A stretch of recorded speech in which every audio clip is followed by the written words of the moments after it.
Si Charlie Fleming ay isang 16 anyos na Pinay-British teen na kabilang sa cast ng Pinoy Big Brother, Celebrity Collab Edition, isang reality show sa GMA-CBN. Bukod sa pagiging housemate, kilala rin siya bilang isang aktres, dancer, at modelo. Ilan sa mga kilalang proyekto niya ay ang Widows, War 2024 bilang Sofia Trano, mga runway shows tulad ng Bench Fashion Week 2023, at mga performances sa PBB mismo.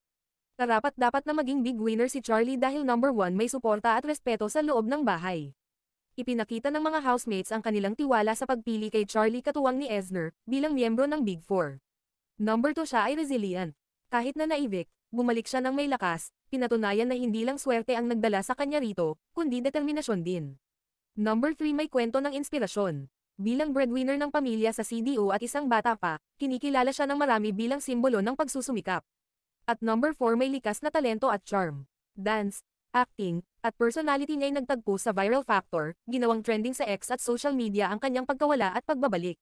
May magandang chance talaga si Charlie na maging big winner, lalo't bukod sa talento at kasanayan sa pakikipagkapwa, dala rin niya ang suporta ng ibang housemates at publiko.